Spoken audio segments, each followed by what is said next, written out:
Hey, you lovely people. UPR is going live. We're going to talk about some NXT. This is the last show before Stand and Deliver. Both myself, the great Grand Slam Pooba, and Sabrina Stella. We're going to talk about NXT. And we're going to talk about it all after this lovely intro.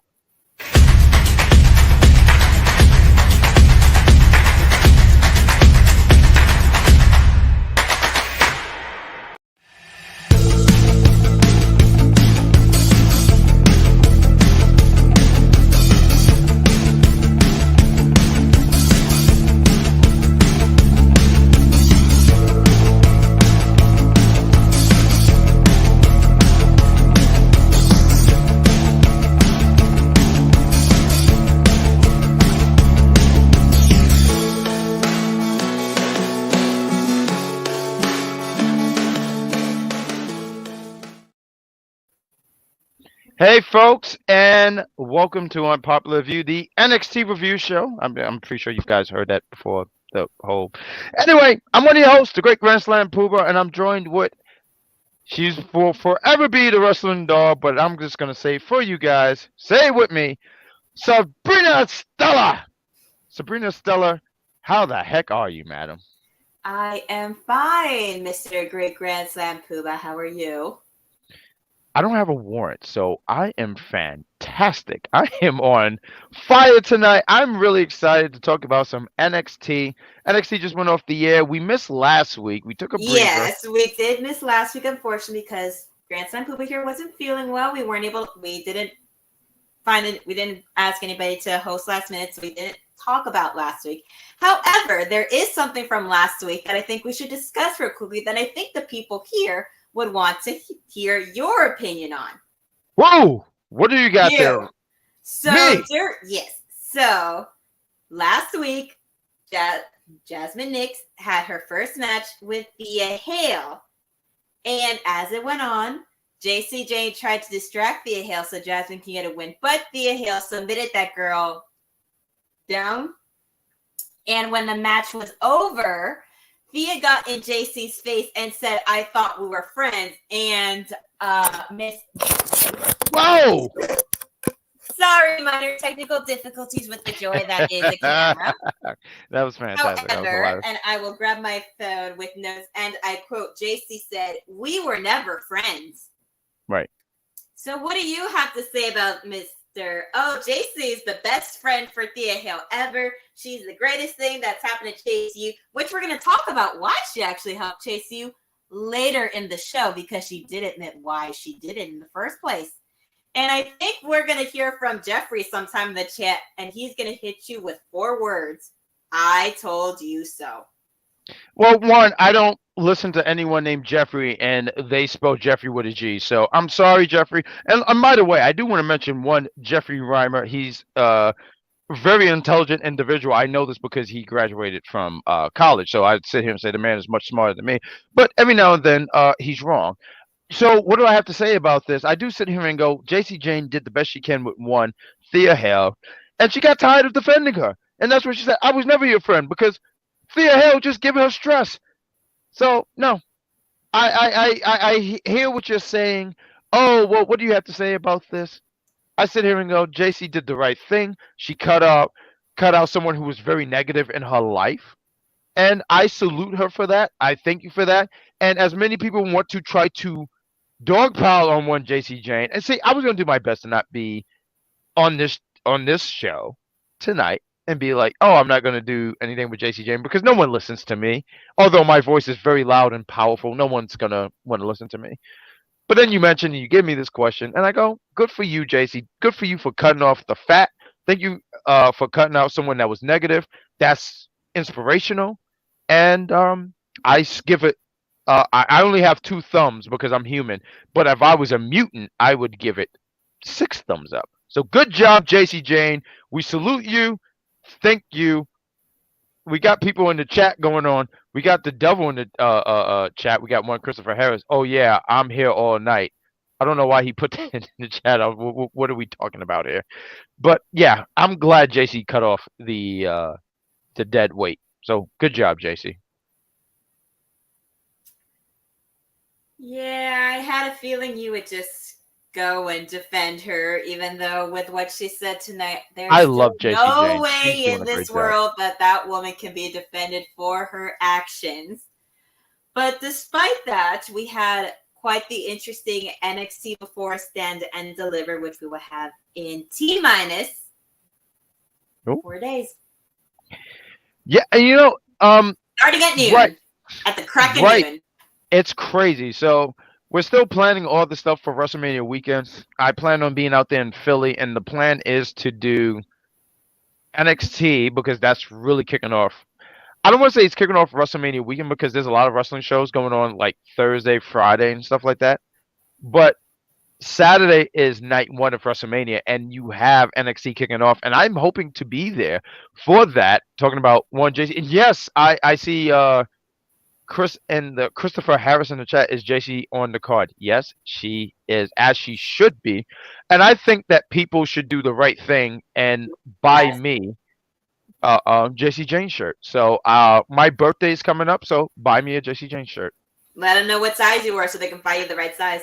It's a large. It's definitely a large. Definitely buy me a large Jacy Jayne shirt, and I will forever be. Matter of fact, if you buy me a Jacy Jayne shirt, we will have Taco Tuesday together because if you don't like tacos, you worship the devil.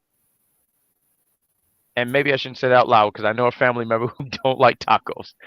But let's talk about NXT tonight. It opened up with the three-way with Axiom, Nathan Fraser going against the LWO and the Good Brothers.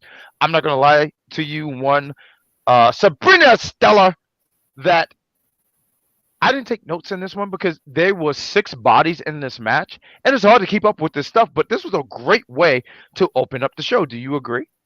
Well, considering the fact that the bodies hit the floor so many damn times, it was hard to keep track of it. Yes, it was. Yes. So I didn't really put a bunch of things. There was a lot of bodies flying. I In the did form a of the LWO and Nathan Fraser and Axiom, the 4 high right. flyers of the match, with the Good Brothers, aka the OC and Anderson and Gallows. Mm-hmm. And even the Good Brothers, they kind of flew because there was a spot where Carl Anderson he did he ran over the ropes and he did like a flip or something like that. And I'm not used to seeing Carl Anderson do things like that, but he did it. Um, Good match. I thought this was a great way to start off the show. Axiom and Nathan Fraser gets the win, which makes sense. I didn't see you got LWO and Good Brothers, right? They are main roster talent. And I felt like, I think we should go with Axiom and Nathan Fraser.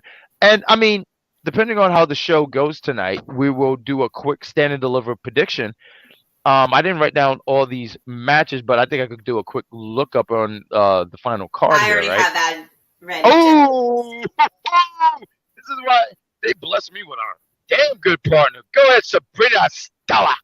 And yes, I'm gonna keep saying it like that. You gotta make sure you have capital S for Sabrina, and you made sure you gotta capitalize that S, that A at the end. I see Sabrina with a capital A, but that's Stella. You gotta make sure the A is capitalized there. But I thought this was great.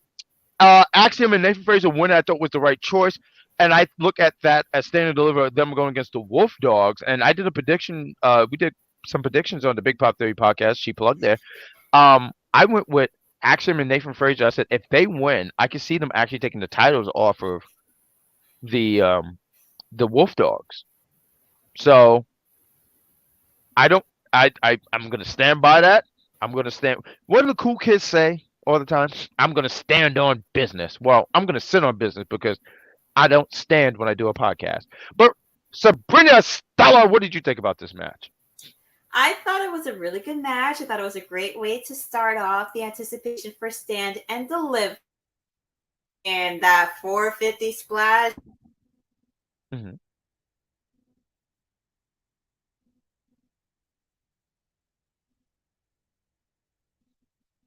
Is that me? Can you guys still hear me, right? I just want to make sure because I don't know if my internet is acting up. Can I be heard? If I could be heard, can someone do this for me just to be sure? Why don't we get into the chats real quick, right? Why don't we do that? Because there's a little technical difficulty. So let's get into the chats real quick. Let's talk to you guys. We got you, George Lewis, in the chat. What's up, everyone? What is going on, George? We got George, the go home show for the NXT. I'm sorry, I said the NXT. For NXT was pretty good tonight.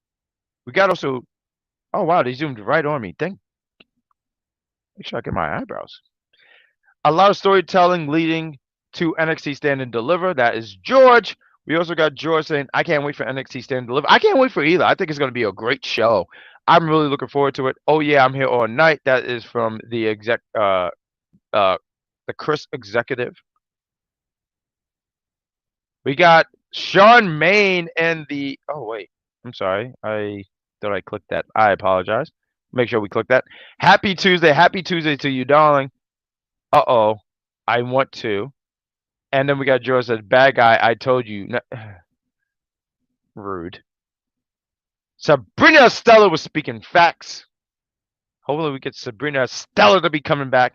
Bad guy won't admit it. I've been thinking about changing my name, guys, to the final Great Grand Slam Pooper. How do you guys think about that, huh? We got also Charmaine. I don't like Chase U. Wow. Okay. This Saturday, Thea Hill is going to be. That's rude, George. That is rude. And your mother taught you better manners than that. That is rude. One, George Lewis, how dare you? Sabrina Stella, welcome back. I just wanted to get into the chat real quick before you continue to give your thoughts. I just want to hit on the chat. Charmaine says, hi, Russell and Dahl. Hi, Ron. I'm Ron. It's Thea Hill. She shouldn't be on the card, but thanks to Jacy Jayne, she's on the card. But yes, Jacy Jayne's on the card. We got Warman, who says, Warman's here, Jackpack Empire. Yes, let's get that going. Christopher Hare is Jacy Jayne and Kiana James and Izzy Dame versus Thea Hill, Kehlani Jordan, and Fallon Henley. And I wish Fallon Henley would just mind her business. What else do we got here? Your birthday's not until August. I don't know who he's talking about. My birthday is every day. Oh, she had to be put on with other people. Rude. Forget Jacy Jayne. Who's this? Not good Chris in the chat saying that. I'm so hurt by this. You're not even good Chris said forget Jacy Jayne, and he put under that Roxanne Perez. Oh, you met Roxanne Perez, then you are forgiven.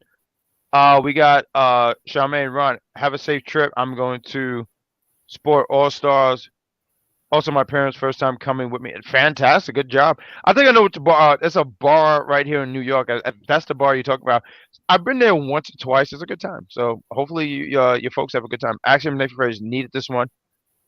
I do feel like I agree to that. I think they didn't need this. You got all these points. You got 75,000 points. George don't give me anything. I don't even know why I put him as the point guard. He'll give you some points later, although he's not going to give you any when we talk about Jacy Jayne later, which will be in just a little bit. I also have a new relationship. I don't think I should be reading this, but good for you, Charmaine. Congratulations. Congratulations. But anyways, as I was saying before, my internet so rudely cut me off. The match is a good way to start off Stand and Deliver the NXT before Stand and Deliver. The 450 splash was a piece of. It was art. That was art. Yes. Listen, Frazier knows how to do it like no other. You got 4 high flyers in there with the occasional high flying from the OC, the Good Brothers. I'm still going to stick to calling them the OC because I think that's a little better. Sure. Hey, we got Dan the Man. I worked with him a few times. He said, I'm sorry, I have a cold. So you want to read that real quick as I get this cold out? He says, I want to say that I'm excited about Stand and Deliver, but I sadly am the least excited about a Stand and Deliver that I've been in a while. Well, who knows? Maybe this one will change your mind. I mean, some people were a little apprehensive about Deadline when they started it, and now with what we had the last Deadline, we were on the edge of our seats the entire time, which we still have on our channel that you can go back and watch the reactions. Woo! And that was great. And shout out to one, not Kehlani Jordan, Kiana James, because that was the day that your boy right here became the UPR heavyweight champion of the 9th century or something like that. I haven't figured out what century I took over yet, but yes, that was a fun show. You can check it out. or maybe the 23rd. Because 23 is my favorite number. But I thought this was a great match. I thought this was a great way to kick off things. Smart stuff.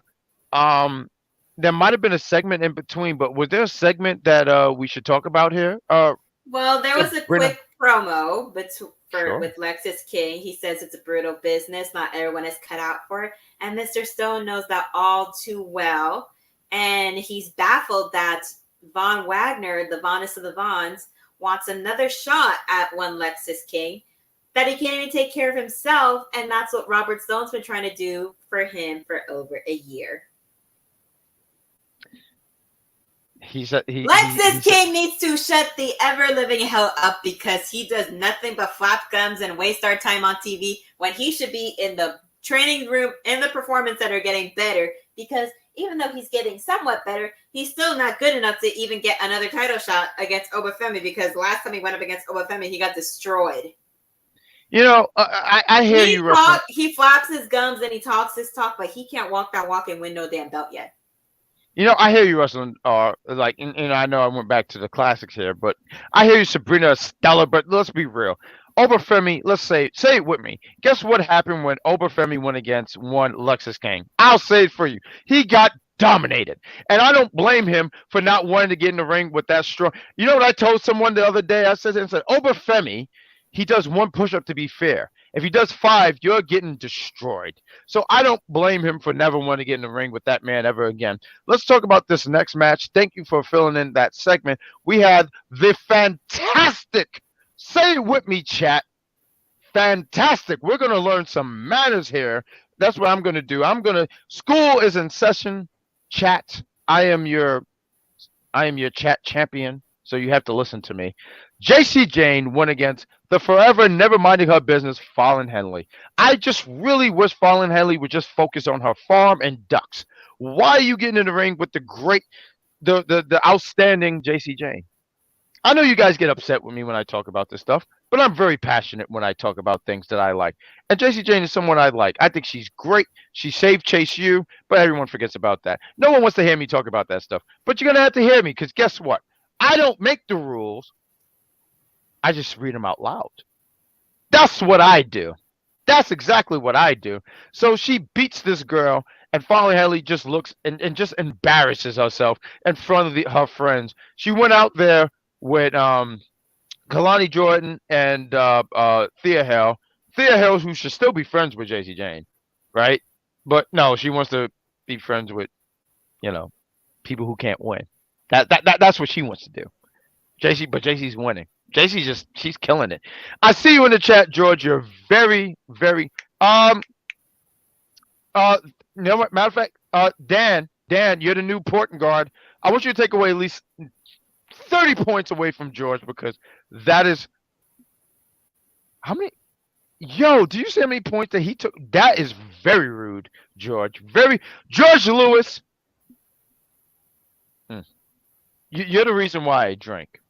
You're the reason. I want you to feel guilty on that. That's why I drink, because that was rude. But Jacy beats Fallon Henley because Fallon Henley just she got to worry about her ducks and hens, and I don't know what's on a farm. I was at a farm once and I was banned because I ate fried chicken in front of a chicken, and I guess apparently that offended the chicken, so I can't be there anymore. But what did you think about this match and what's going to be a 6-women's match at Stand Delivered? You have Jayne, Izzy. I think Izzy's Izzy Jayne. It's Izzy, right? Jayne, Kiana James, and Izzy Jayne versus Fallon Henley, Kaylani Jordan, and Thea Hale. Which, by the way, you did say Kaylani's name correctly, so yay! I'm on fire. George, give me at least 5 points because I said a name right. Give me at least 5 points. So they both come out with their girls. We all know that Fallon, at least with her, Kaylani and Thea, it's like actual loyalty. Some people don't know what to make of the whole Jacy with Kiana and Izzy. It might be a whole enemy of my enemy, just fighting off each other's enemies kind of thing. So we don't know what the whole story is. So basically, those sides were fighting each other while Fallon and Jace were fighting the ring, which unfortunately, Fallon gets distracted while trying to help Kaylani and Thea, which gives Jacy the chance to win. Now, after the match is over, they follow Jacy Jayne to the back where she brags about her victory and tells Thea Hale, and I quote, she'd never lower herself to actually be friends with her, and she only helped chase you out to get the spotlight back on her, and now she's where she belongs in the spotlight. So she never cared about helping chase you in the first place. She just wanted the attention back on her and be on top again. And she never cared about Thea Hale or Duke Hudson or Andre Chase or anybody in Chase U to begin with. She was just pretending. Hold up. Listen, but one of the things that wrestling is filled with besides the athletics is the theatrics. So if you're a good actor, then you can convince people that you're actually helping to care. But at the end of the day, Jacy Jayne is the new Io Shirai. Why? Because, no, not Io Shirai. I'm sorry. Dakota Kai. You know why? Because Dakota Kai turns her back on everybody. She turned her back on Tegan Knox. She turned her back on Raquel Rodriguez. And now she's turning her back on Bayley. Before we know it, she's going to turn her back on Damage Control when she stops being their mouthpiece. Or they going to attack her and be like, we don't need her anymore. We'll figure things out for ourselves. You know, Sabrina Stella, first things first. I'm the Byron Saxon to your Corey Graves. You're the color commentator. I'm the one that speaks on the babyface. You know, I'm not gonna lie. We're not always gonna have the same opinion. You know what's funny? I was once told by someone that I went off color with somebody, and I immediately said, "Is it because I'm black?" Like, so when you said you're the color guy, I'm like, no, that's what they call the heel commentators. They call them the color commentators. That's what Booker T is. That's what Corey Graves and Wade Barrett are. They're the color commentators. I just wanted to sit here and say, you said some things. You said great things. I wanted to sit here and say, one of the things, I know last week we wasn't on air, and so I missed all of this, and this is great, because this is what we do here on Unpopular Review, the NXT review show. Me and one Sabrina Stella, we're not always going to agree, but we are partners. And we're the greatest duo here. I mean, the fact that we lost to people who are not even like actual duels, it's kind of crazy, right? But I do want to sit here and say, you talked about one Jacy Jayne. I love talking about Jacy Jayne. She's like my third favorite thing to talk about, because my first thing I want to talk about is, why the hell is peanut butter get top billing over jelly? Because jelly is definitely better than peanut butter. But I digress here, because no one wants to hear all this stuff. I'm a little bit on fire here. You're getting a little spicy Jack here tonight. But Jacy Jayne talking about, oh, she didn't care about, she saved Chase U. At the end of the day, say what you will, but she did, because everyone's talking about Andre Chase. Andre Chase didn't care about Chase U, and I know this because guess what? He betted all those money, and the Chase U was getting ready to shut down. And guess what Jacy Jayne said? Hey, let's have a calendar. Hey, let's take some pictures where I know a lot of people are going to buy these things, and I know it because there are people who these things will sell out. No one was going to buy a calendar with Andre Chase. And shout out to Andre Chase. He's a great teacher. I think, his name began with an A. That's as far as I can go. Say that you think Andre Chase is... Did I hear you use the words Andre Chase and great in a sentence for the first time in months since the whole debacle came out? No. Somebody tell me in the chat. Did we just hear that? No one in the chat. They don't hear me in the chat. They can't hear me in the chat. I know you guys in the chat don't hear me. We're not in space. We can hear you scream. Oh, shit. I don't know how to follow up with that. I do want to test my limits. I might go to space one day and just yell and see what it... Okay, George is saying, oh, my God, Badguy, I heard that. I think he's lying. I think he landed on the keyboard and he just hit a bunch of words. That's all. No yeet. Anyway, that's from Walter. What do we have next? Before we go into commercial, I'm just going to say this. I'm Team Yeet over here, and that's the only time y'all are ever going to hear me say that, because I can't say it because it sounds weird coming from me. Not for nothing, and I think I felt like I said this one time on the show when we were doing it. I was like, I don't even know what that means. Like, I heard yeet, and I had to literally Google it because I just don't understand what is going on anymore. But what do we have next? I don't know if we had another segment, but I know we have Karmen, and she went against she was out there with that, but that was a little later on in the night. Before that, I'm just going to go real quickly with the segment that go on to the next match. So Ava Raine gets up, tells her it's live TV, move along to Jacy Jayne. Thea Hale comes through yelling. She's had enough. well, Ava says she's had enough with Jacy and Thea and Fallon and everybody. And she says that she's going to book a trios match between all of them for Stand and Delivered. All right. So now we got a new match added to the card, another tag match, just like we did for WrestleMania, which is definitely going to be about as meaningful for people, just like 3 years ago at WrestleMania 37 with Sasha and Bianca for the SmackDown Women's Championship. That was a big deal. Yep. Yes, it was. So after that, we had Lexis King versus Von Wagner. Oh. All right. I don't know how I even missed that match, but yeah, we did get that match. And I don't even think this was anything to brag about, talk about too much. I feel like it was it really wasn't. It was basically a squash match, which basically is turning into, let's make Von Wagner look like the weakest person here and put him against someone we still haven't trained enough to look like a decent enough wrestler to actually take a belt off of someone or look serious on camera in Lexis King. Right. When was the last time Von Wagner looked serious? When he was going against Bron Breakker. What happened? Yeah. Yeah, no, that's weird. It's this match didn't have so I understand there's a story here, right? You have Von Wagner going against Lexis King. Lexis King beat the hell out of Robert Stone, and Von Wagner wants to redeem his friend, right? Like, I get that. But this match just didn't do anything for me. Like, Von Wagner wanted to powerbomb Lexis King through a table, because that's his thing, right? Not Lexis. Oh, I see. I stand with the fantastic Von Wagner. No. It's not fantastic. It's the Von-tastic. George, you gotta change fan. You gotta put Von-tastic. I just wanted to correct you here. You gotta replace the FA with a VO. Thank you. And the Von-tastic Von Wagner didn't look Von-tastic. He loses. And I was on the phone with a friend and we were talking about this. And Lexis King, he has the presence, right? Like, he has the character down pat. He knows his character. My only thing is now with him is I would like for him to have a more impactful finish.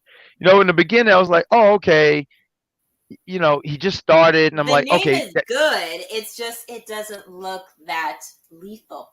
No, there's a bunch of finishers out there that have been done by wrestlers that don't look lethal and or believable to be finishers.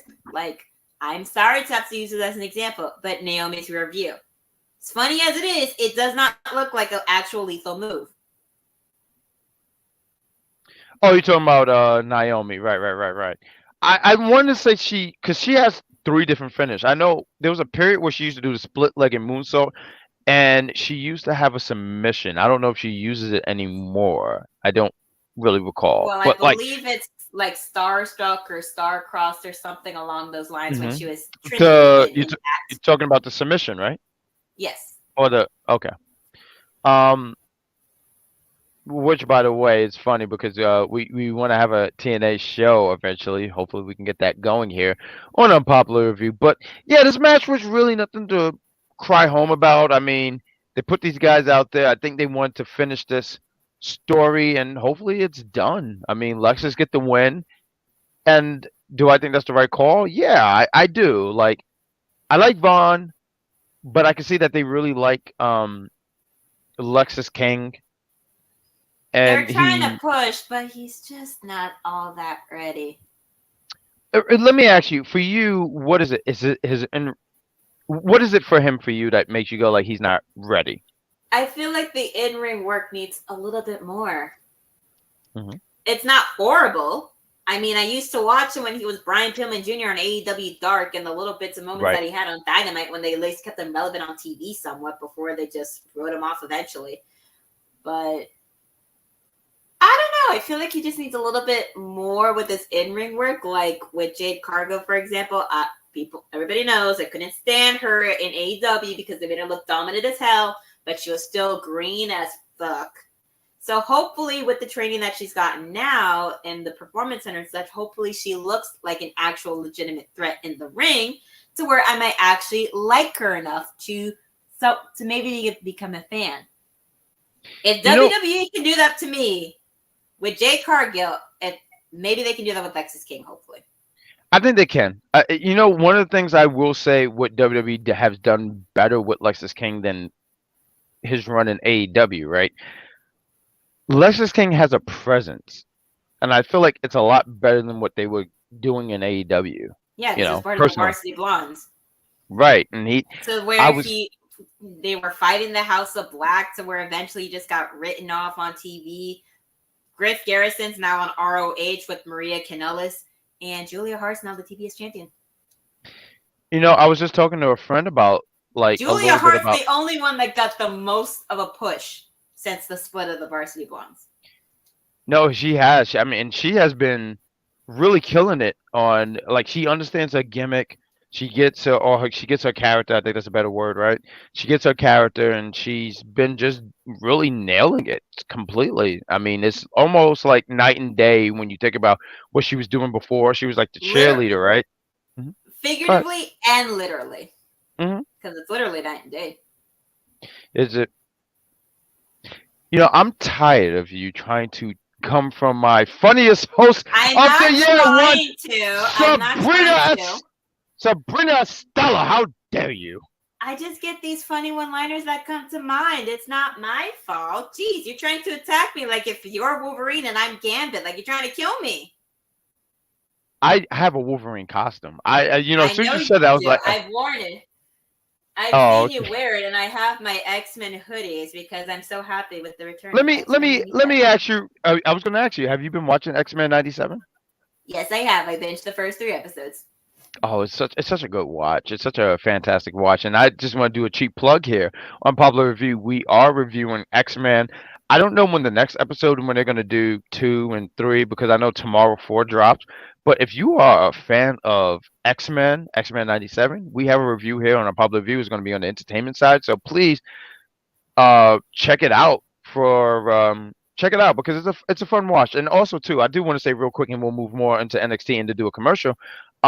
They've done a great job on Cyclops because I tell people all the time, it took me years to realize Cyclops was the leader because I always thought it was Wolverine, just because on how Wolverine was, if I can use wrestling terms, on how Wolverine was booked. So that's that. Let's talk about this. Karmen, she went against Lola Vice. This match I didn't even write. That's wait Oh, was there before a segment? that. Was there a segment? Yes, there was a quick little segment with Ariana waiting for Georgina, aka Gigi Dolan, to come in, but Ren Sinclair shows up instead. And she has a whole bunch of gowns, and she has a cape from an indie wrestler named Dalton Castle, which, if anybody has watched AEW, that's where he's popped up in Ring of Honor as well. But Ariana's worried about how she's going to come off, but Ren says she already looks great and claims that pageants, they're not about conforming to beauty standards. They're supposed to be about what's inside. That's what beauty pageants are supposed to be. The problem is pageant moms, and sometimes the kids, they take it too damn far. They get some of these kids to put on a crazy amount of makeup, do all kinds of surgeries and stuff. Bad health standards, making them lose weight, slimming down in unhealthy ways, which is why there's lots of documentaries and such about the dangers of the beauty pageant world and why there's so many reality TV shows about pageant moms. Right, and that's going to lead to. And I've never been in a beauty pageant, and I don't plan on being on one, but this also does stem from Ariana's actual experience of being in a beauty pageant, because while she was recovering from an injury that she had prior, she actually did go up to Canada and was in a beauty pageant. She didn't win, but she was in the beauty pageant. I'm laughing because we got George in the chat. He says, "Oh, why are we talking about Ariana?" Because there was a segment. There was a segment, and there's a match that happens in the show with her. That's why we're talking about her. Yeah, George Lewis. Make sure you capitalize the S at the end. That's right. That's what we do. Let's talk about this match. Let's talk about Karmen versus Lola, because that's what happens after. You know what? I want to give you the floor here, madam. What did you think about this match? Well, it was a literal fighter versus fighter match because they both didn't start in the wrestling. They both started off in like MMA and fighting and stuff like that. So it was good to see them go at it. That's why this feud works well, because they're both literally this similar style, so they can play off against each other very well. Okay. I do want to highlight this comment because I feel And like it's you're new very to funny to watch Lola put Karmen in the sharpshooter sharpshooter. Yep. while staring Natalia dead in her eyes. I want to comment on what you're saying, but I see that we have a new guy here because I'm not familiar with you in the chat, but we want to say hi, Dro. And you said Lexis King remind you of early Chris Jericho, and I'm interested on hearing why you say that because I don't see it, but I'm interested in hearing why you say that. But So, early Chris Jericho had charisma. Lexis King has the charisma of a dead fish.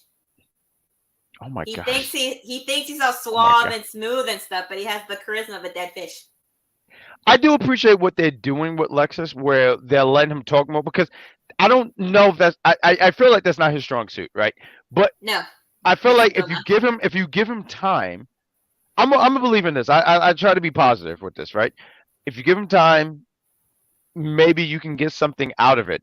But I'm very interested on hearing what Dro when he says that, what makes you say that? Because I'm interested in hearing that.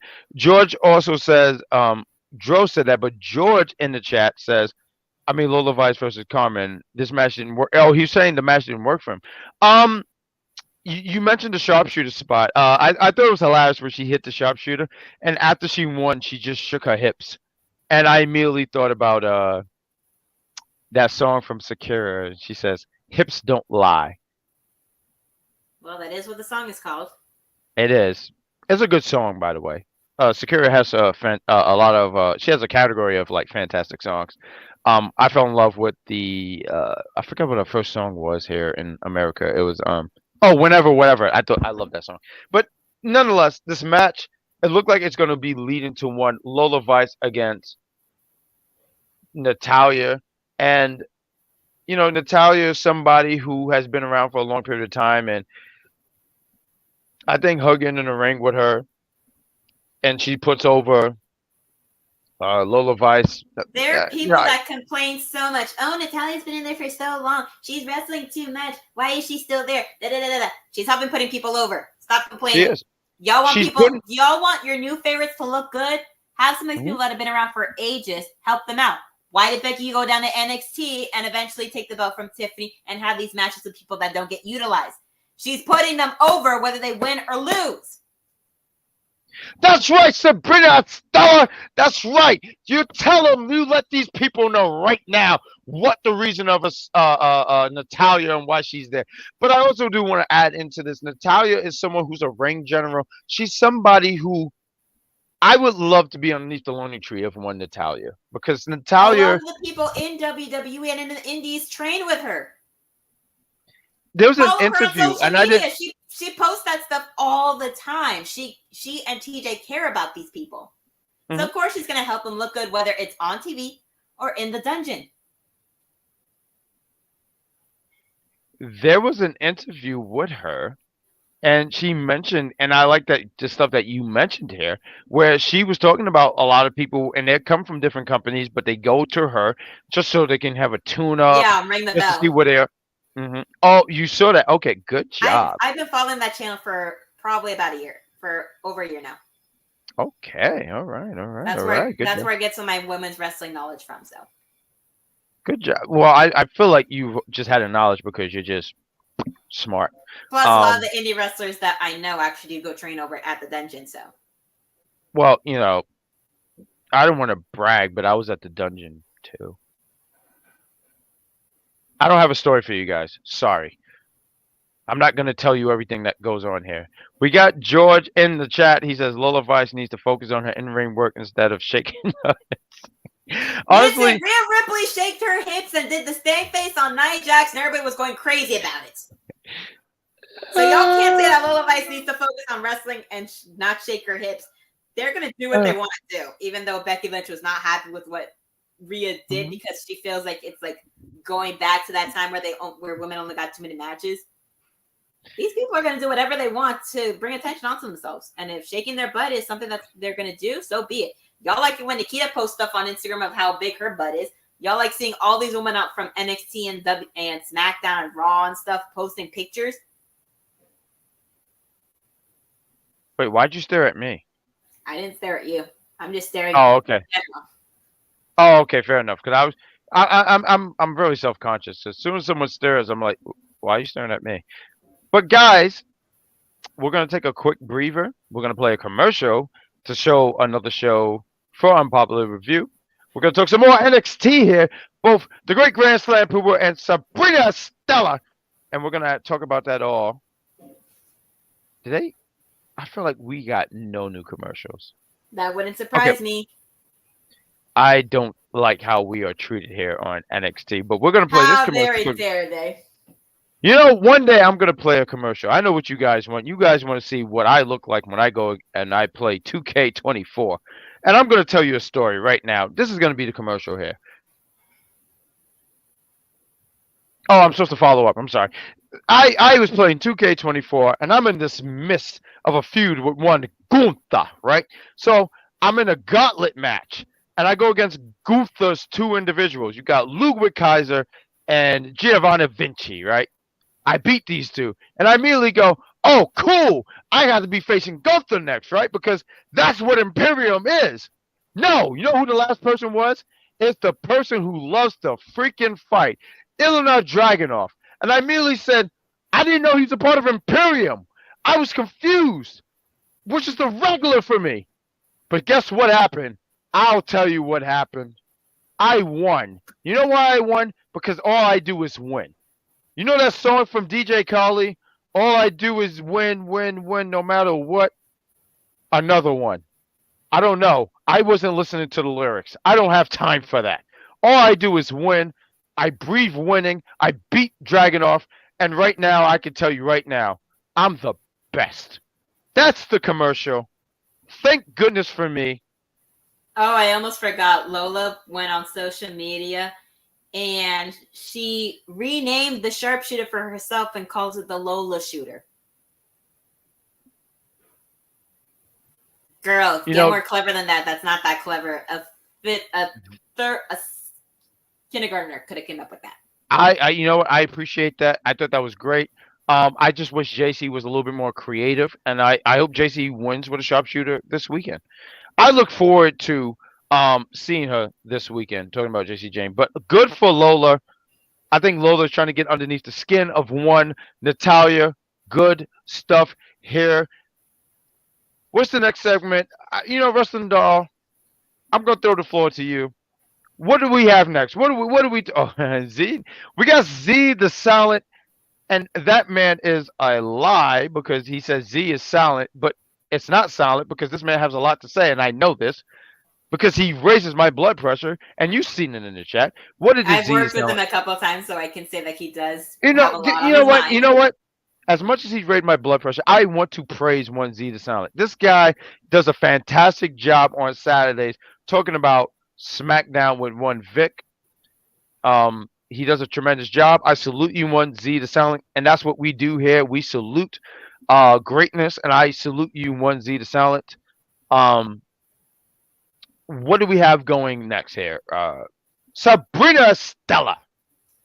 So we get a quick little hype reel for June for Clash of the Castle, which is taking place in Scotland, although a lot of people already knew that because Alba did share on social media that it was happening there with the graphic that came out with no picture of one Roman Reigns, which I wonder what's going to happen at WrestleMania. No, listen. Be finished. Listen. No, I'm not letting you finish. No, I'm not. You're gonna let me finish. Listen. No. Roman Reigns has been taking medication for his leukemia since it started. And he needs some time to rest.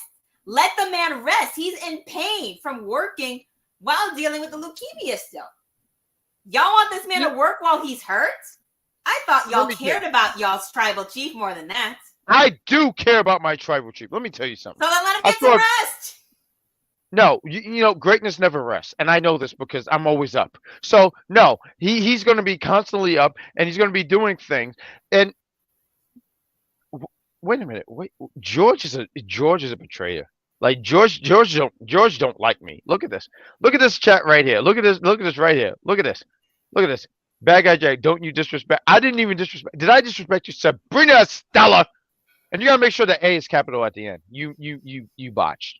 He was not happy that he kept cutting me off when I was explaining why Cody should be the one to win and finally finish the story. You know, They've been hyping this man up for 2 years. I don't want to wait anymore. I do. It would be great. I want to have the best happy dance. I want someone to record me and put it up on social media so I can look stupid while being happy. Okay, you're better at numbers. How many points did I freaking lose here? 99,000 for disrespecting me. His words, not mine. But anyways, after the hype reel for Clash of the Castle in Scotland in June, we have Dragunov being driven off to dinner by the booths of the D'Angelo family. He gets out of the car and walks to a garage door and heads inside with people holding crowbars, showing off their skills with like weapons and stuff. Some people say some people would just say that's the Bronx. And some people say that that's certain parts of Miami and Hialeah and Coral Gables and such where I come from in Miami, Florida. Anyways, he sits down and he's waiting. I'm sorry. I just wanted to highlight that. I got points. I'm sorry. I was so hyper. But go ahead. I'm sorry. I didn't mean to cut you off. That's fine. So he's sitting down. He arrives at the table, and Tony D takes a seat in front of him, and they cut away to Supernova Sessions with Noam Dar, Ora Mensa, and the rest of Meta-4, and his guest tonight, Miss Roxanne Perez and Lyra Valkyria. Which, when Roxanne comes out, she's like, "Don't ask me no questions until Lyra's in that ring." And when she gets in the ring, those two go back and forth. And basically, the general idea being Roxanne has a killer instinct that she didn't have before. She's had that killer instinct. She went up against Cora Jade and Blair Devenport, beating the ever-living crap out of them. Need we remind you, she won both those matches. So it's not the first time she's tapped down into that anger like that. But she hasn't, but Lyra's annoyed that Roxanne keeps saying that. I never lost my title. She's saying, technically you did because Indy climbed the ladder faster than you did. And she got so annoyed that a fight broke out and Lyra slammed Roxanne through that table and stood tall. When she slammed her, I was on the phone with a friend and I remember him saying like, she just hit her with an AA, because she really hit her with an AA, attitude adjustment, right? I feel like you guys are wrestling fans, so you guys know. There we go. Yeah, I do like that. Yeah, I do like do do do do. So yeah, she hit her with an AA. Good stuff. I mean, they're putting some steam into this women's match. I like. So I don't know if I can necessarily say I like Roxanne as a heel, right? I feel like I like her more as a baby. But I do appreciate one of the things, and once again, I was on the phone with a friend. One of the things I think I appreciate is that with NXT, what they're doing is having someone like Roxanne. I don't know if I really buy her as a heel for me, right? Because I just think she's so. I think she's doing a good job as a heel. Sure. As far as like the acting and such, because there are people that are in wrestling that I know that when they're out there as heels, and I've seen it live, and when they're out of the ring and they're just being themselves and they're being all like smiley and happy and just acting like little goofballs and sure being annoying and goofy and occasionally acting like a jackass or a smartass and all that fun stuff. It's like you see the switch, you see the 180. So I see that in Roxanne. So I applaud what she's doing. The people, because they like the work that she's doing as well. And I did read an article before we got on the air saying like there were people, there was talks about how, Roxanne supposedly took the spot of somebody that got injured and that's why they turned her heel. No, because they were saying like, Roxanne supposedly took the spot of Cora. The plan was to have her have the belt. No, according to that, supposedly, I don't know if it's true, but I would have loved for it to have happened if it was. Roxanne and Cora were going to reunite as heels and potentially become a tag team. Oh, that would have been cool. I think Roxanne, Roxanne could have learned a lot from Cora, especially since Cora had been a heel for longer, and the people love heel Cora Jade. The Yeah. generation of Jade expanded the second she turned her back on Roxanne and threw You know, the title in the garbage. you know, it's funny because when there was a time that I felt like Cora could have been the heel champion, right? Like, and I think this is when Lyra won it and stuff like that. And I was like, oh, the next person I have is Yes, that's Cora. Cora. I think Cora should be the We person. were I like, mean, it right was now, the only one that made sense at the time. right. And I feel like right now for me, I mean, I know she lost tonight and we'll get to that match, but talking about Blair Devenport, because like there's something about the Blair where I'm like, oh man, I would like to see her get the title and have a run. But there was a period before that where I was like, yeah, I can see Cora getting that championship, and then she got hurt, unfortunately. And now hearing like, oh, there could have been a potential, her and Roxanne. I'm like, oh, Which I don't know, y'all because can put together in the WWE 2K. and that's news to me because hearing that, I'm like, maybe that could have been something, and that might have been something that could help one Roxanne. And I want to highlight, I'm sorry, some of this chat right here because we got George who says, which means Tatum Paxton is going to cost Roxanne. We got her heel role is not hidden like as a face. We got Which RJ a the lot Savage. of people do like her as a face. But And I'm one of those. The people were doing a whole John Cena thing and booing her the more she was trying to be more of a face. People were booing her, being all upset, especially the one time she beat Lola Vice. The next week after that happened, everybody started booing the crap out of her. And I was like, y'all, I get it. Y'all like Lola Vice. Don't boo the woman. That's not her fault. That's how they wrote up the card. That's how they wrote up the match. Unfortunately, a lot of wrestling fans are idiots. But like for me, Roxanne, and these are the same people that go to the show every week. Most of them. I was talking to a friend. I went to one NXT show out there in Florida, and I hope to do it again, right? And I remember a guy in the audience, and I felt like he told me he was going to eat me because he was very, very not skinny. We got RJ, the Brooklyn Savage. Shout out to him. He has a podcast. It's called The Brooklyn Power Trip. Check it out. It's audio. This guy is great. You are great, RJ. Thank you for being here. And he says Roxanne and Cora balance each other nicely. I agree to that. I think they do. We got George Lewis. Having Cora, Jade, and Roxanne would be a great tag team on the main roster. I hear what you're saying, but I disagree because that part. Because listen, we know Roxanne is ready for the main roster. We know she's ready. However, Cora hasn't done enough to show that she's ready because she's been out so many times from injury. It's like, how can we trust her to be on the main roster if she gets hurt too much? And they travel a lot for shows. They go everywhere. So it'd be hard to get medical attention if you're on the main roster all the time. Yeah, they both have skills that they could show on the main roster, but getting injured too much is a problem. I hear you, and I think there's some great things on what you said. But for me, I feel like when you say Roxanne, I feel like Cora is more ready than Roxanne. But I don't want people being called on the main roster until there's a spot open and there's something to do.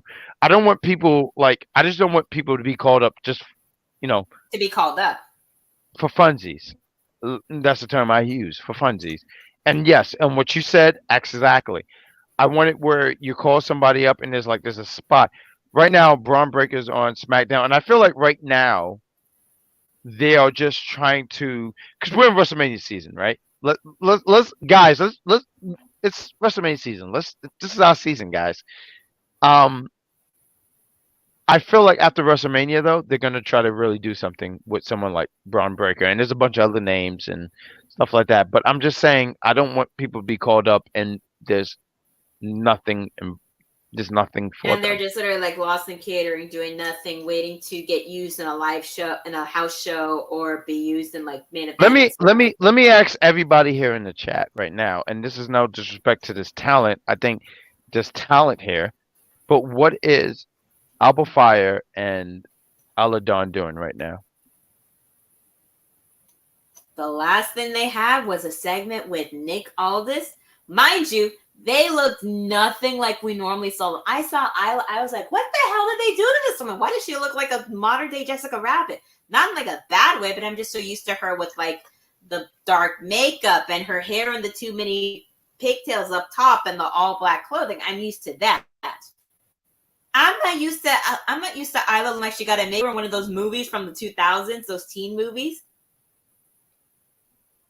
which a lot of people remember that promo because there's a screenshot of Nick Aldis supposedly looking at Isla's chest, and Isla went along with it. So, and Mickie James did say something on social media about it. That's when Isla said something. So, let's highlight right here. We got one Christopher Harris who says they're not working on the main roster. They need a change.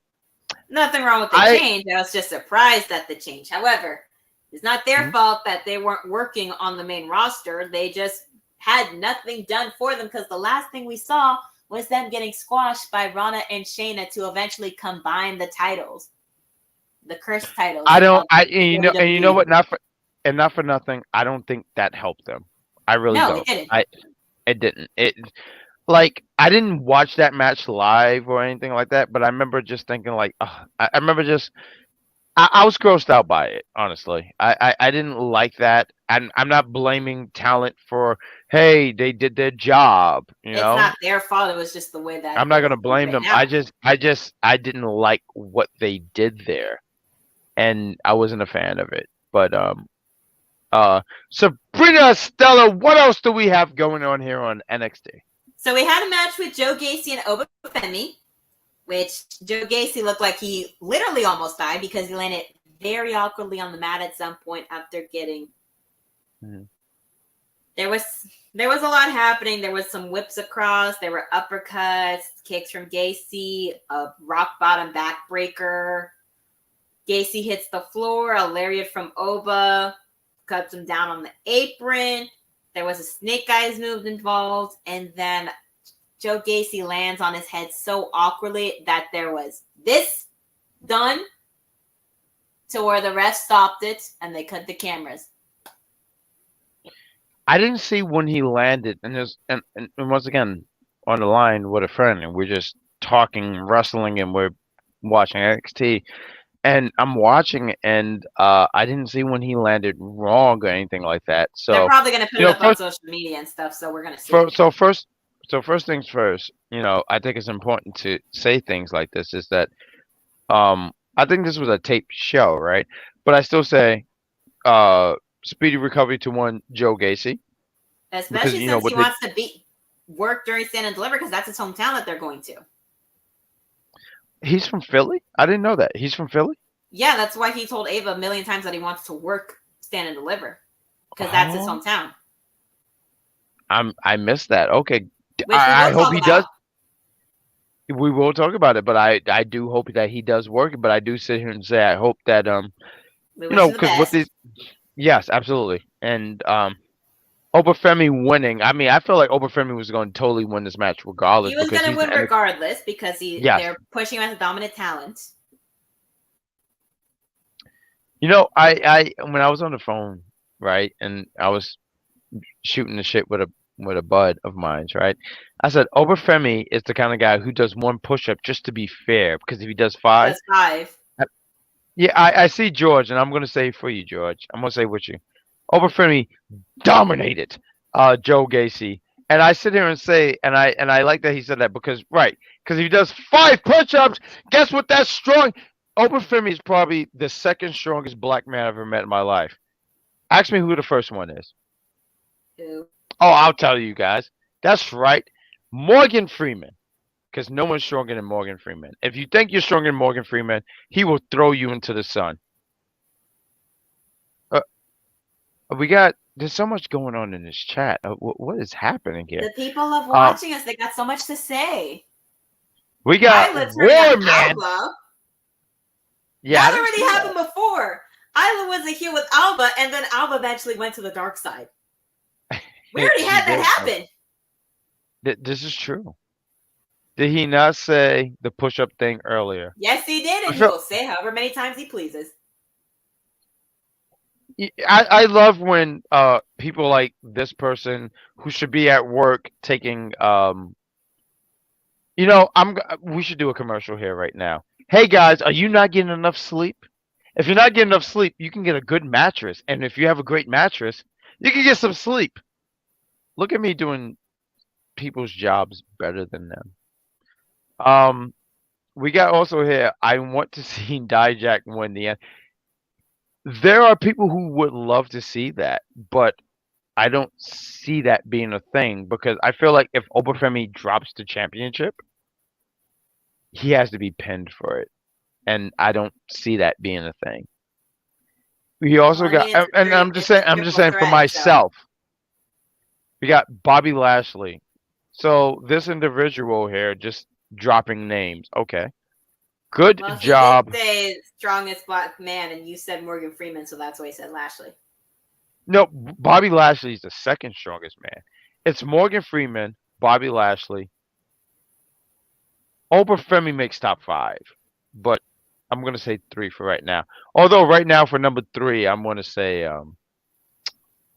me. Wait, if Bobby Lashley and Oba Femi, are they both number 2 on your list then? No, it's gonna be because you gotta remember Obafemi is younger than Bobby Lashley. I'm And just there's asking. No, I'm only asking because you said Oba was number 2, but then you just said Bobby Lashley is number 2. Oh, I should be more clear. Hold on. Yeah. Morgan Freeman, Obafemi, Bobby Lashley. Bobby Lashley is number 2. There we go. I want to make sure I was clear. We got one George in the chat.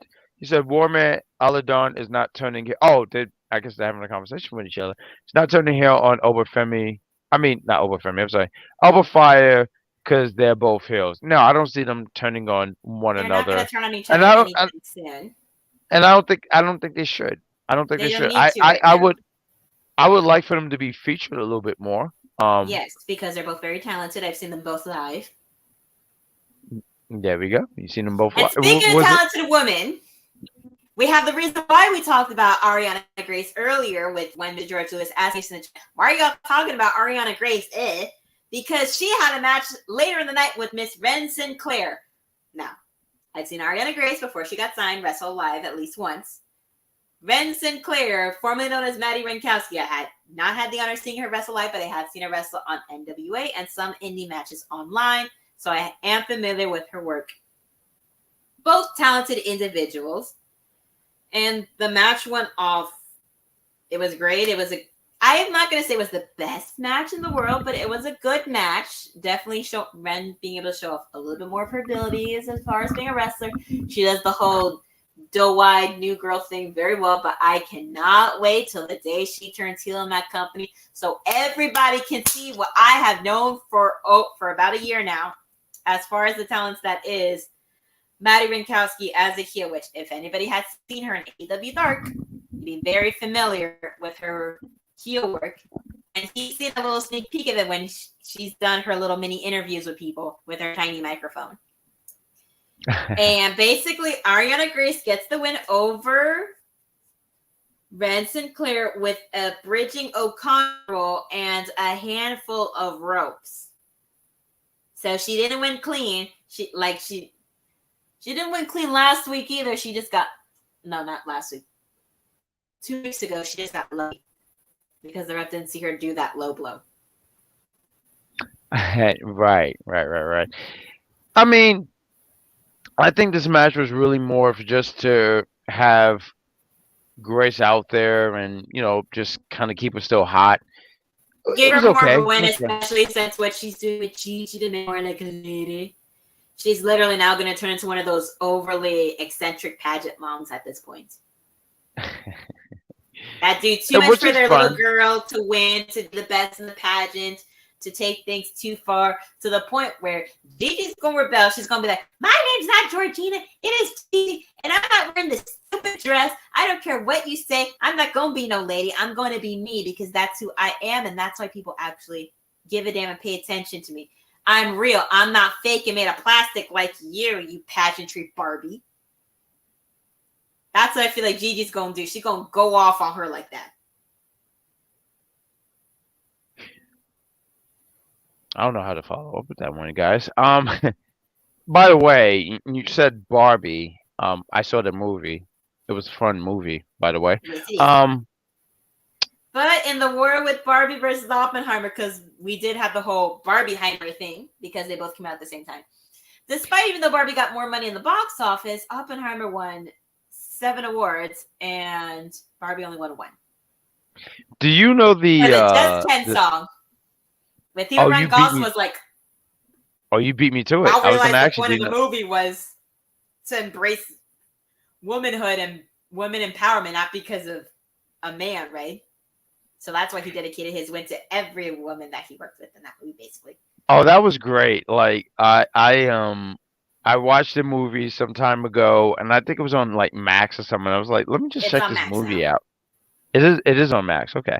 And I remember watching it, and it was a while ago and stuff like that. I shared it in my Instagram stories, and like there's a song on there. It was like just dance. It's a really good song actually. It's "Dance the Night Away" by Dua Lipa. That's the other song that people love from that movie. Right, but the Ken song, because what intrigued me about this movie, if I could just say real quick, someone told me, they were like, "Oh, Ken and Barbie go to war." I said, "They go to war? I need to watch this movie." And also too, if I can just say, I'm a huge Will Ferrell fan. Like Will Ferrell to me is the Had I known, funniest I would man. have told you sooner. Oh, by the way, Will Ferrell's in the movie, and you would have been like, Next time, now you "No, know. he Now is." you know my. Mhm. I'm sorry. What were you gonna say? No, I was about to say, like, now I know next time I see a movie come up that I want to watch and Will Ferrell happens to be in it, I will tell you about it. Please tell me if Will Ferrell is in it. I'm gonna be, because Will Ferrell was hilarious. I mean, he was like a not a director, but like a creator. I don't know how to describe what his character was, because he told Barbie, he pretty much was like, "Hey, just get in the box." I Well, was like, "That's technically, in the movie, he's the CEO of the company that right." makes Okay, them. there we go. There we go. We got in the chat here. We got George.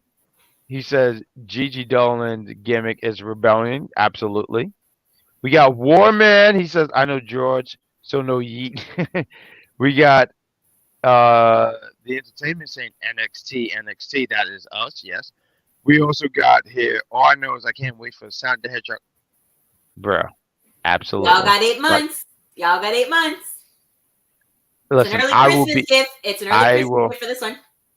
It would be a huge. I'm gonna be there for day one. Blair Devenport and Sol Ruca was so good. Which I we'll feel talk about like real quickly. why don't we talk about that? Why don't you lead the chat about that? Love Will and love you guys. We had a But go real ahead. quick thing. That's him basically saying he's Team Jimmy for WrestleMania. So we real quickly had Tony talking to Ilya, saying everything's taken care of. They're going back and forth about the title, about Stand and Deliver. So then we had Sol Ruca versus Blair Devenport, which people love Sol Ruca. They missed her so much. I missed her too because I love me my Sol Ruca. I like Blair Devenport too. She's good in the ring. She's very good. I love how she was able to stop Sol Ruca from doing the Soul Snatcher. But she still gets hit with the small package, which is, I find it to be the weirdest name for a wrestling move I've heard in my life. Especially seeing with how people get in that move. And I find it's a really weird move to kick out of, because if you don't wrap the leg around right, it kind of looks like y'all are just pushing each other out, so you don't like really like pin them with it. But regardless, it was still a good match. There was a lot of good back and forth. They have good chemistry. So I think it's a good feud that's working out really well, like Lola and Karmen, or Thea Hale and Jacy Jayne as a feud that's happening right now. Which at the end of it all, after that 6-woman tag match, we will eventually get them one-on-one. And they'll probably make it Thea Hale versus Jacy Jayne. Which they'll eventually have a rule saying that Karmen, not Karmen, Izzy, Kiana, Kaylani, and Fallon are not allowed to come to the ring at all. Have it be like a street fight. Have it be a cage match. Have them go all out. Have it be a brawl. Have it be a war. Have it be better than Gigi versus Jacy. Sabrina Stella. Right now, you have. Let me tell you right now. Let me tell you. Whether you want to accept it, it's a feud. It is a feud. Let me tell you. I was going through my phone not that long ago, and I realized the last time I went to the doctor was what we're in April, right? It was in December, and my little niece, my 5-year-old niece, shout out to her, she is fantastic. She But she checked out my heart rate, and she said, "This is not good." And I can see why because of reactions like this. One, you sit here and you talked about Jacy Jayne going against Thea Hale, and I think Jacy Jayne should stay away from Thea Hale because Thea Hale is a maniac. She's trying to hurt Jacy Jayne. Jacy Jayne, stay away from her. Jacy Jayne, she's going to be a future NXT Women's Champion, and when that happens, listen, if they I'm going get to be that one-on-one match and ends it once and for all, then they can stay away from each other. look. Listen, What's after going to that happen? cage match, No, listen, no, after that no. cage match that Gigi and Jacy had, what happened? They haven't touched since. Yeah, because Jacy, after Jacy dominated, who was this person she got in the ring with? She didn't want to be in the ring with her anymore, and I don't blame Jacy Jayne for that. Last I Good checked, job, she won that match, but that's besides the point. Hmm. Anyways, this is outrageous. I after this is the commercial this is break, what I have to work with. This is what I have to work with once Sabrina listen, Stella. we work well together, but we're not always going to agree on everything. That's why I said it. I'm Byron Saxton. You are You're Corey fantastic. Graves. You know what? Let me tell you something right now. I want you to hear this. You are great. I appreciate working with you as long as I have for NXT. You're fantastic. Been about a year now. We started in Huh? April last year. Wait, what I do? Nothing. It's been about a year since we started working together on NXT. And you know what? We're great. We're the greatest duo here on NXT. And if any, I mean, not even just NXT, on Unpopular Review. And if you think otherwise, but go ahead. So anyways, I'm going to talk real quickly about a couple segments, and then we're going to go into the final thing. So Dijak and Briggs are running to each other backstage to talk about how they're going to win the title. But Oba Femi is here to say that he is going to retain and dominate the ever-living hell out of them. I don't say it the way you do because only you can say it that way. Just like when Mike Knox talks about how Charlotte Flair is the greatest women's champion of all time. Again, but I leave that to him because he's the only one that can say it that way. And then Ava Rain's excited about the Stand Delivered card. She's talking about how it's coming out. Joe Gacy crawled to her desk, says he's fine, and wants to fight Shawn Spears on Saturday. And she gives it to him for the kickoff. So we have our kickoff match with Shawn Spears versus Joe Gacy, which is going to be very interesting. I can't wait to see how Joe Gacy avoids getting hit in the head or the back with that chair. So we get Carmelo Hayes and we get Trick Williams making their entrances. Trick says it wasn't supposed to be like this, that Trick Mello's gang was supposed to be strong, but here they are, the first two black men to main event a WWE pay-per-view on WrestleMania weekend. And as much as he's supposed to be happy about that, he can't because he's going to a war with the man that he used to call his brother. Right. Carmelo says, you put it like that. He admits that Trick came a long way from that dark match they had on SmackDown in Virginia, which Trick Williams said that was his third match ever. He says that he was nervous, but that he had his brother by his side, and Melo says that it was at one point them against the world, but now it's them against each other.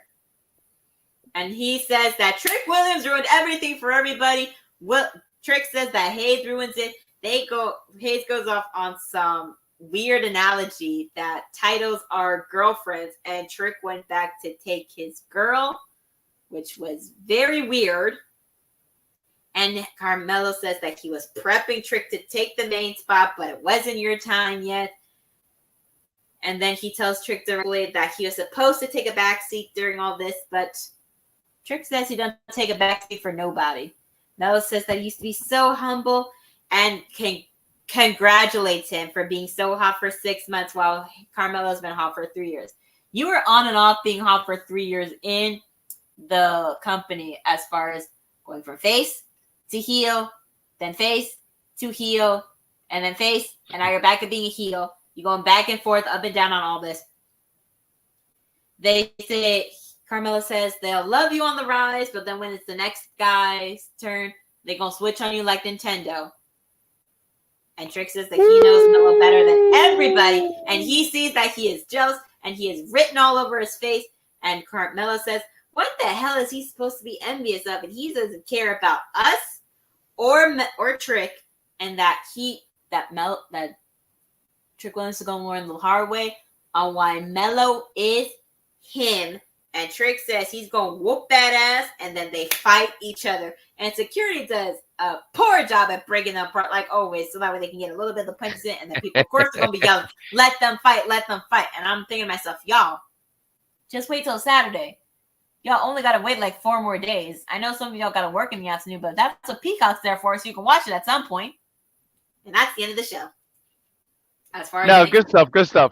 I do want to sit here and say real quick, and we're gonna do quick predictions here, but like, I'm really happy that this is the actual main event for Stand and Deliver. I think this is the match that needs to be the main event. And I remember saying a few times, I remember talking to somebody, and I was like, "Yo, like." So we have the NXT Championship match, and you have Dragunov against. Thank you, and this is not no disrespect to the talent in that match, but it's like there's no heat. The heat for that match does not match. It's not. It's not at all. At all. It's like Melo and Carmelo and Trick are literally like the pomp disaster. All that heat from all that lava that went down the street, that entire village. Tony D and Dragunov's heat is like a volcano that you make for a 5th grade science fair. That kind of heat. Shit. You know, it's not there. It's not enough heat. It's not there. So it's like there's no. Yeah. It doesn't make any sense. And plus, this will be the first time in 3 years since we had people of color main eventing on WrestleMania weekend. I remember someone saying like almost like maybe they'll win an SP for it, just like Bianca and Sasha did years ago. It would be great, and I think these gentlemen deserve it. And I remember someone like almost like when I said it, almost like it was like a negative thing. I'm like, no, bro, like one, and I forget which takeover this was. I feel like it was 18, but it was Andrade. He was the NXT champion, and I think he went against Alex the Black, but they didn't main event. But main event but that match was Johnny, awesome. But you had Johnny Gargano against Tommaso Ciampa, and they had them two going back and forth with. Yes. Wow. But I say all I have to say is not all the time the championship had to be the main event, especially if the main event, not main event, especially if the championship match don't have the same heat as a personal feud like this. This was building since No Mercy. When Carmelo Hayes lost the NXT championship and you had destroyed Trick's back with the chair. No, but that wasn't No Mercy. So Trick, when he lost the championship, I'm just saying eventually he did that. Oh, absolutely. So when he lost it to Dragunov, and Trick won that North American Championship against, I want to say Dominic Mysterio. Yes, he won it. You could already see, 3 days, which was still stupid, and I will never be over that. And you could already see the storyline right there being built, and you knew it. And when Trick got hurt, you already knew it. So there's so much heat here in this match where this should be the main event. So, because there's people, I feel like there's going to be people who are like, oh my God, Dragunov should be the main event. He'd be all right. He'll be okay. He'll be fine. He'll be fine. He's main evented it enough times. Listen, we all know how talented Dragunov is. We all know how crazy he will go in the ring. It's like having a bit of AEW. In WWE, no pun intended, with having Cody Rhodes, Jade Cargill, and CM Punk in the company. But Dragunov doesn't need to main event this time. Trick Williams and Carmelo Hayes is the main event story. The heat stems from a pay-per-view. It finished at a pay-per-view.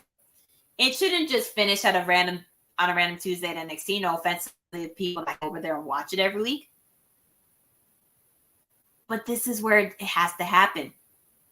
If this wasn't the main event for Stand and Deliver, I was going to complain about it like I did for WrestleMania Backlash in Puerto Rico when Damian Priest and Bad Bunny weren't the main event. When you had people from that island not being the main event, and instead having two white technically one white man and one half white man, half Cuban man be the main event. Like, really? No, but not for nothing, no, because that's how I felt about this. I'm like, yo, like, and there's no disrespect, but like, I'm like, yo, let's give it to these two black men because these two black men, this feud, there's so much heat and so much steam.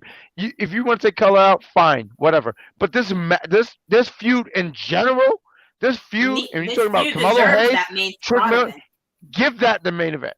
Let's do it, and I'm glad that they did that because that NXT Championship match, I'm not gonna say it's gonna be a horrible match. That's not where I'm. It's gonna be It's gonna be a good semi-main event match. I'm gonna call it. I'm gonna call it that. You know what? I do. Is gonna be semi-main events, and then Carmelo Hayes and Trick Williams are gonna be the main event. When we talked about predictions and stuff, and we're gonna do a quick prediction here, guys. And I see RJ, the Brooklyn Savage. He says Trick and Mello, in the main event. Oh God, I'm sorry, the comment went up, but he was saying it's the right call, and I totally agree. But I was just trying to say, like for me, it just feels right, is what I'm trying to get at, and I think these guys, I know these guys are gonna knock it out the park, and I'm so excited on what these guys do and what these gentlemen do. We see you in the chat, Jeffrey. He says just passing through, Jack, and Wrestling Doll. No, Jeffrey. No, she's not the Wrestling Doll. She will forever be the Wrestling Doll. Yes. But you gotta say, Sabrina Stellar. How dare you? But he says also too, they deserve the main event, and he also says, I think that, Jeffrey also say they could co-main event, and yes, it would be the NXT Championship match would have to go on before the main event with these two black men. I'm sorry. I'm matter of fact, sorry, not sorry. Grab a Reese's Pieces. As Demi Lovato would say. Oh, she said that? She's a part of Reese's in a song. No, she has a song called "Sorry Not Sorry." Is it a Disney song? Like, no. Was she part of Disney Channel? No. No, this was. Was she not? Was she not? Because she was a part of Disney, right? She used to be, but that song was made right after Disney, like way after she left. Oh, we got the Jackpack resident snitch here. Okay, let's go. Hold on. I'm gonna read this real loud and clear. No, I'm joking. I swear, Katrina Shea needs to stop bullying. Roderick, thank you for reporting to me. I see this. I swear, Katrina Shea needs to stop bullying JC. And Von Wagner, the fantastic Von Wagner, because they've been bullying them since March, just like how they've been bullying Cody Rhodes. And look, I don't care about Cody Rhodes and Drew McIntyre. I don't like when anyone bully Jacy Jayne. I appreciate you, Roderick, for coming to me and letting me know this. Roderick, I want you to know when you're in the chat, and shout out to them. They had a stream at bodyslam.net. So shout out to one. And Cat We Trust, and who's the other person? No, I want to think of a name. Okay, we're gonna go with that. Shay Sawyer. Are you sure that's her name? Yes. Unless you want to refer to her as Shakespeare, Captain Shay, like she used to be, or Shakespeare. I have a headache. But listen, I appreciate you, Roger, for reporting to me. Thank you for that, because that is great. I want you to keep going there, and you tell me when things go wrong. I feel like now I have to put my foot down, and I have an injured foot, so I shouldn't be doing that. But thank you, Roderick. Roderick is fantastic. Roderick, you are Employee of the Year, so good job. Alexa, I have an Employee of the Year.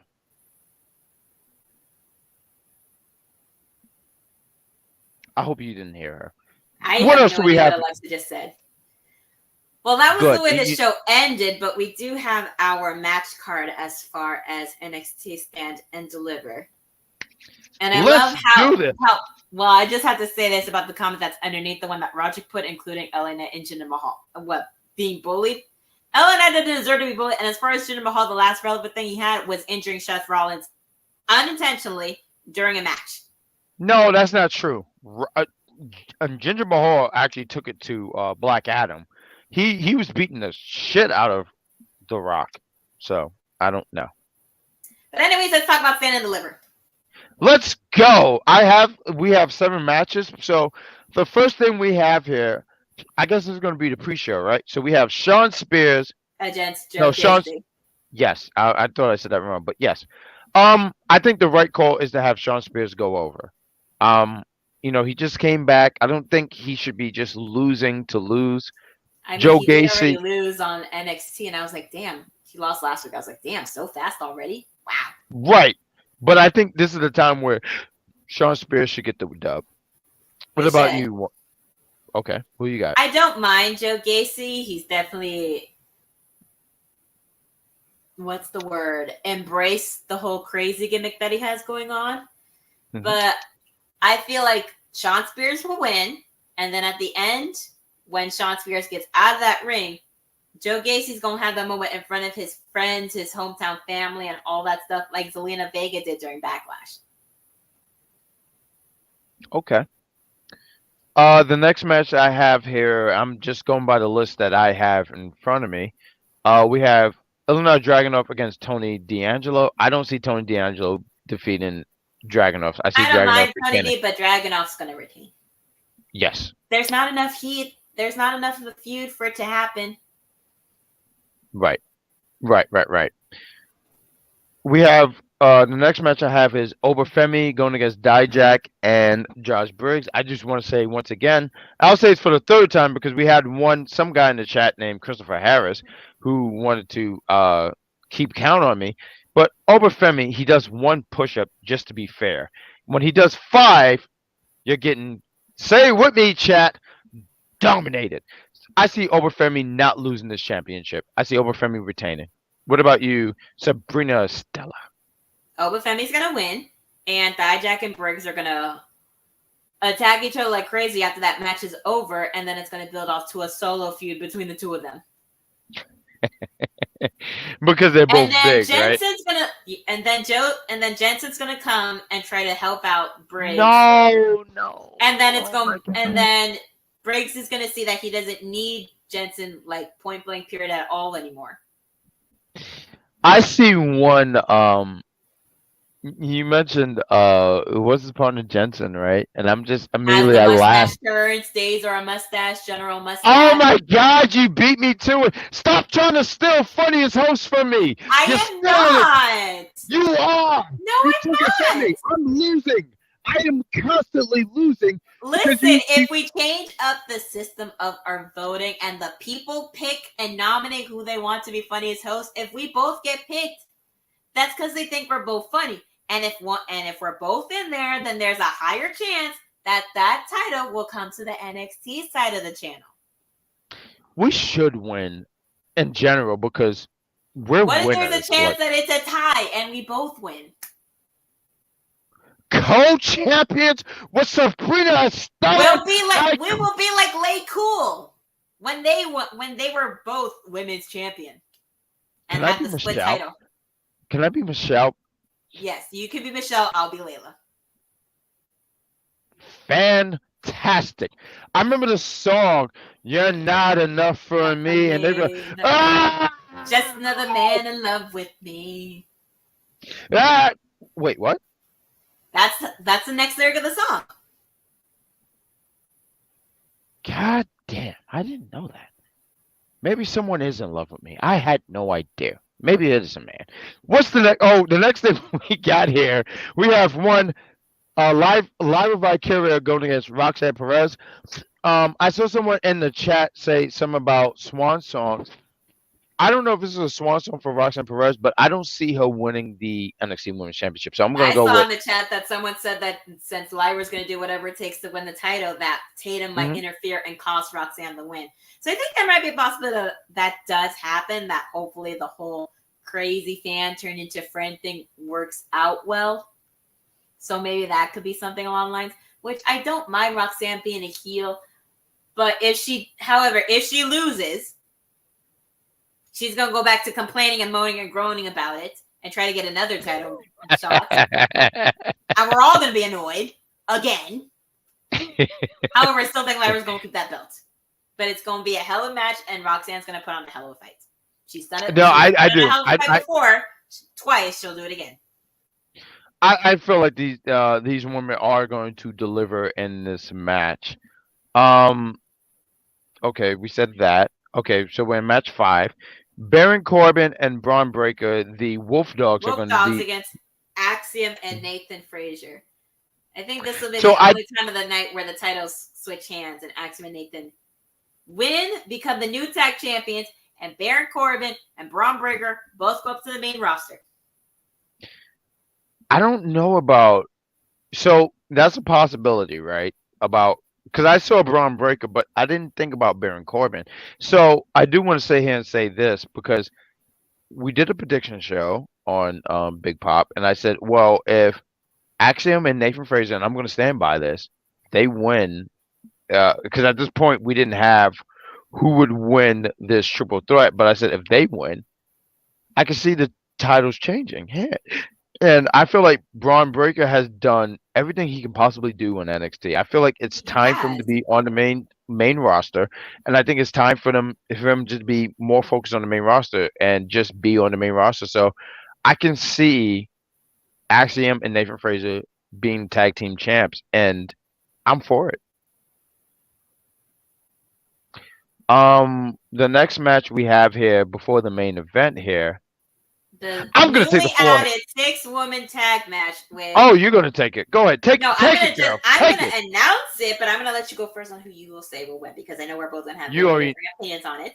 Fallon Henley, Thea Hill, and Kaylani Jordan versus Jacy Jayne, Izzy Dane, and Kiana James.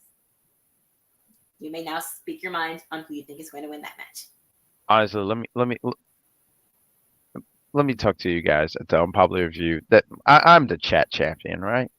I want you guys to listen to me. I'm going to talk very calm and patient with you guys.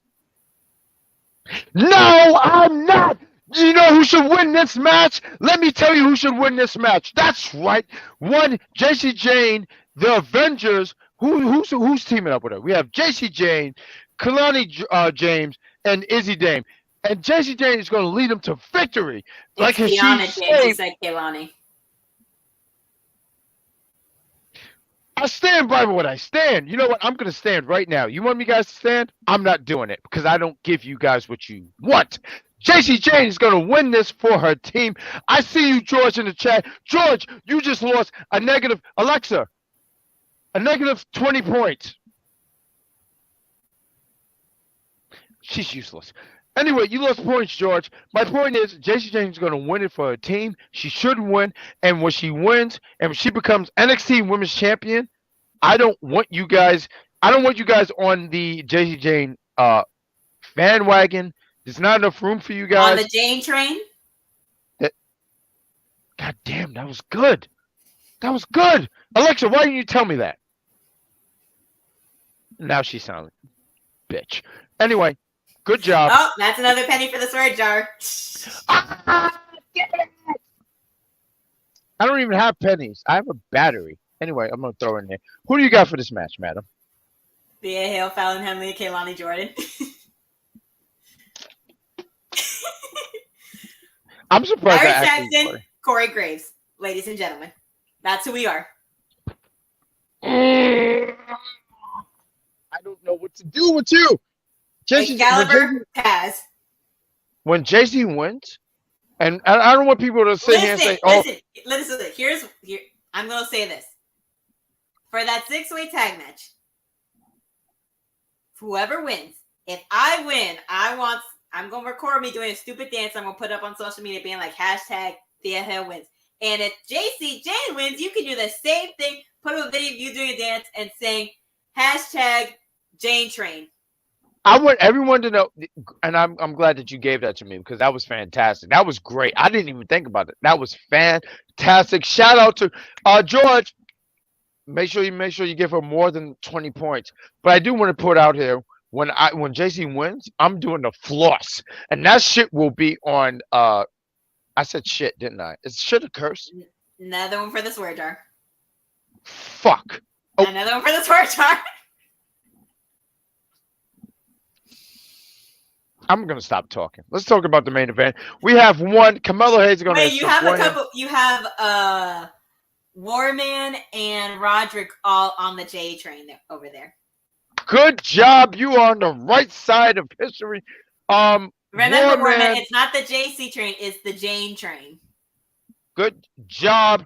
This is individuals, the intellects. I surround myself with intellects. Good job. I want to thank you guys for that. Someone pass him a bar. So please don't do that. Don't give me a bar. So the good job. Shout out to one Sabrina Estella. Let's talk about this main event. Carmelo Hayes against Trick Williams. I feel like this is not going to be the only match that these two have. So I see Trick winning the first one. What about you? I feel like this match, it's gonna be. I feel like they're gonna stretch this feud out to be about as good as Gargano and Tommaso, or like Adam Cole and Johnny Gargano, and or Adam Cole and Kyle O'Reilly when they had their best 3 match. Sure. So this feud could go on for so long that eventually they have a best 2 out of 3 match. But I feel like Triple Williams will take the first W. Yeah, no, I can see it being, and I think that's a fair comparison when you talked about Adam Cole. Because we have some people in our chat that are like, "Oh, Adam Cole sucks," or "Johnny Gargano sucks. I don't know why he's still in NXT. I don't know why he's on the main roster. He can't wrestle for shit. He's too small." Look at the stuff that man has done in NXT. Yeah. And look at why he and Tommaso are getting rewarded with an opportunity in the ladder match for the Undisputed Tag Team Championships. Yep. Those two have been in the company for nearly a decade. Yep. And they're finally getting rewarded by going to WrestleMania. And I'm glad that they're actually getting the opportunity, and I hear that too, because a lot of people who talk about size and all that stuff. And for me, I never cared about size. They're too small. Why are they even in the company? Vince McMahon likes big guys. There's a lot of diversity in this company, okay? Yep. You can't just have big guys wrestling all the damn time. You need to have some variety. Not for nothing. And I hear people and they talk about, well, this guy is so big and all that stuff. And look, the one thing I love about wrestling, and I was talking to a bud today, and I was like, wrestling is so subjective, right? Like, some people are going to sit here and say, oh, my favorite wrestler was this because this guy was 6'8" and 300 pounds or whatever. A lot of wrestlers I like are the underdogs that people underestimate. And when they show up and show out, I like seeing the look on their face so I can tell people, I told you so. I tell people this, like, for me, and I can see when people try to correct me sometimes, they're like, well, my favorite wrestler of all time is Bret the Hitman Hart. The reason why I talk about wrestling is because of Bret Hart, right? And he wasn't a big dude. He was, 5'10", 5'11", and I don't know what his weight was. My point was, I would sit here and say, well, he can outwork your favorite guy.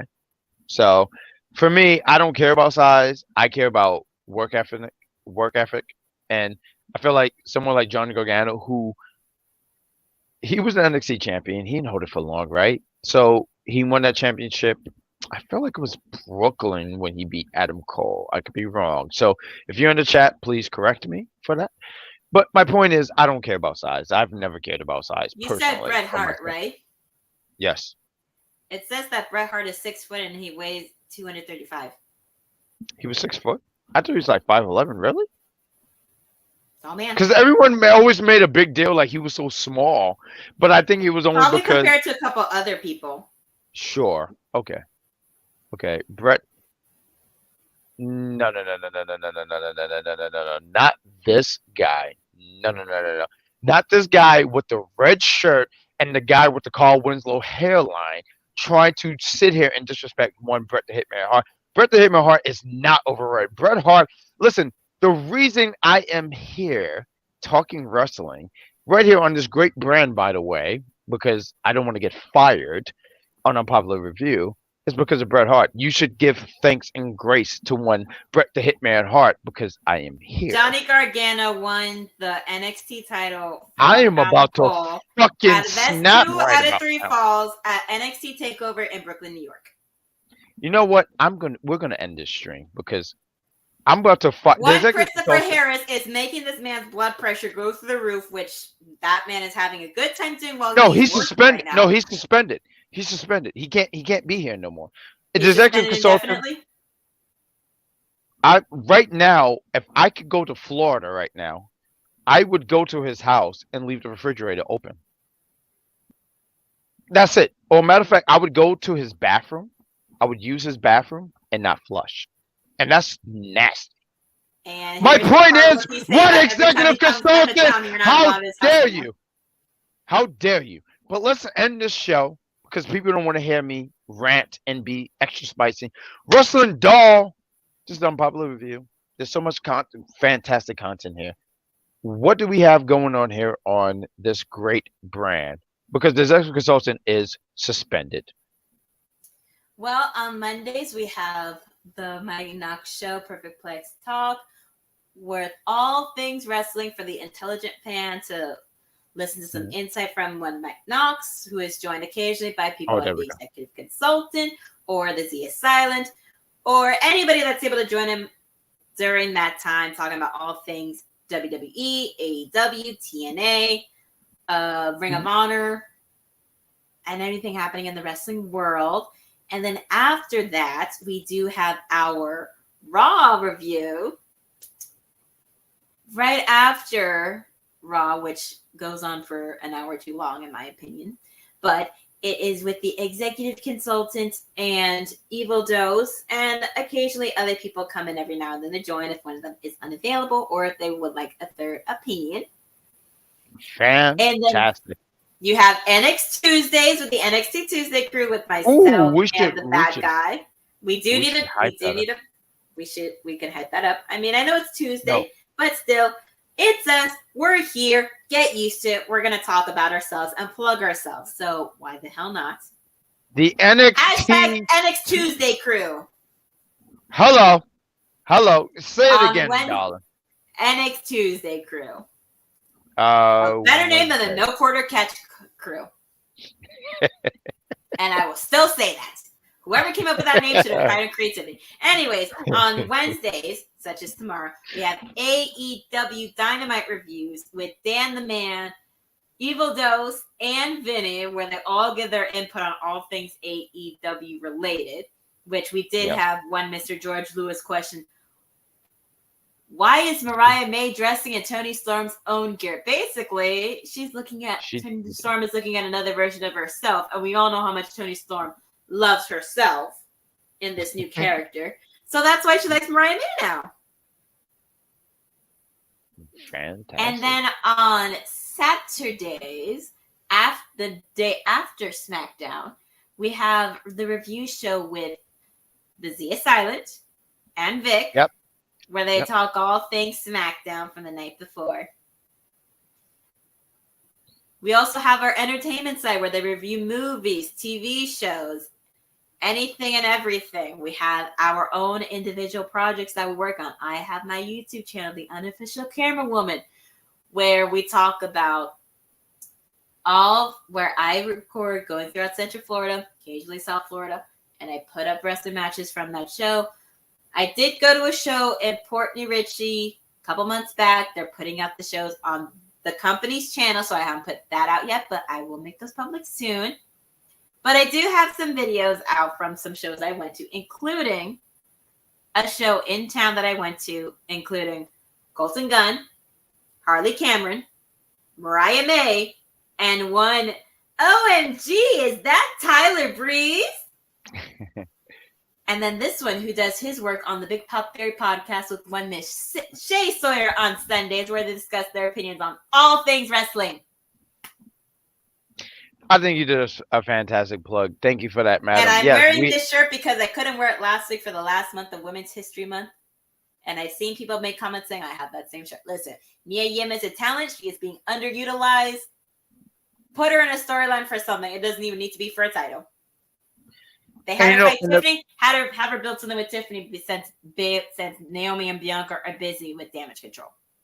And I think the beauty right now with wrestling right now, right? So right now we're in WrestleMania season, and it's going to be interesting to see what happens after WrestleMania season. And seeing what they do, and hopefully it's someone like Mia Yim. Mia Yim is so talented, and I hope that they do put focus on her. I don't necessarily need her to be women's champion, but I would like to see No, her listen, be like Becky featured Lynch in a way. said, she's happy that a lot of women are getting storylines that aren't necessarily title focused. So she can be in one of those non-title focused stories. I mean, Right. Candice LeRae and Indy Hartwell have been on the main roster for a hot minute.